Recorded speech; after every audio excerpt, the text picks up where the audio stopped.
प्रिय भावकों, जय श्री कृष्ण। आज मैं लड़का और लड़की की शादी में कौन सा बल देखा जाता है उसके बारे में आपको जानकारी दे रहा हूँ। देखिए, वर और कन्या की शादी के समय 3 ग्रहों का बल देखा जाता है। नंबर 1 चंद्रमा, नंबर 2 सूर्य, नंबर 3 गुरु। तो देखिए, चंद्रमा का बल वर और कन्या दोनों के लिए देखा जाता है और सूर्य का बल वर के लिए देखा जाता है और गुरु का बल कन्या के लिए देखा जाता है। तो देखिए, सूर्य का बल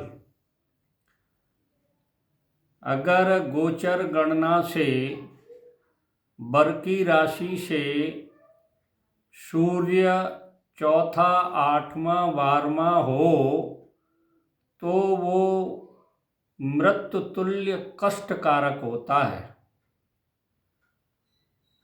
सूर्य में देखिए, जो चौथा, 8वां, 12वां मृत्युकारक होता है। 3, 6, 10, 11 गोचर गणना से तीसरा, छठा और 10वां और 11वां अगर सूर्य होता है तो शुभ होता है।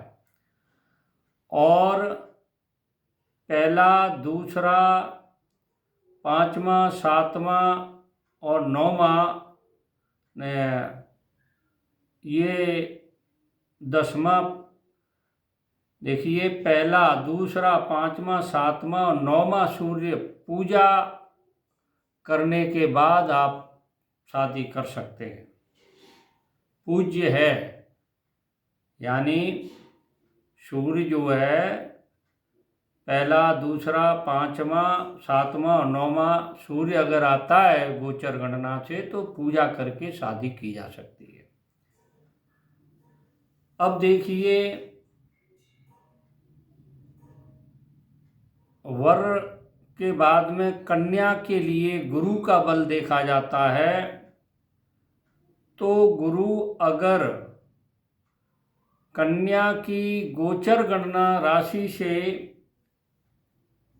चौथा, 8वां, 12वां होता है तो कष्टकारक होता है, उसमें शादी नहीं करनी चाहिए। गुरु और पहला, तीसरा, छठा और 10वां गुरु होता है तो पूजा करके शादी की जा सकती है, गुरु की पूजा। और गुरु अगर दूसरा, 5वां, 7वां, 9वां और 11वां होता है तो शुभ माना जाता है। कहीं कहीं पर ये कहा गया है कि देखिए, मित्र राशि का सूर्य और गुरु होने पर शादी की जा सकती है। तो ये अलग गलियां हैं, इन गलियों में नहीं फंसे। आपके तो एकदम शुभ विवाह में बने वही करना चाहिए। ये गलियां जो है केवल कोई जरूरी हो, आपत्ति हो तो उसमें विवाह कर सकते हैं, बाकी नहीं करें। देखिए, चंद्रमा वर और कन्या दोनों का बल देखता है, यानी गोचर गणना से वर और कन्या की राशि से चंद्रमा चौथा, 8वां, 12वां और नहीं होना चाहिए। अब देखिए, इन 3 के अलावा 9 और भाव हैं चंद्रमा के, उनमें क्या लाभ होता है। देखिए, पहला जो चंद्रमा अगर उसकी राशि में ही है, वर कन्या की राशि में अगर चंद्रमा है तो धन लाभ देता है। दूसरा, अगर है चंद्रमा तो मानसिक शांति देता है, संतोष देता है। और अगर तीसरा है तो धन संपत्ति का लाभ होता है। चौथा, चंद्रमा कष्टकारक होता है। 5वां, ज्ञान में वृद्धि करता है, ज्ञानवान बनाता है। छठा, चंद्रमा लाभ देता है।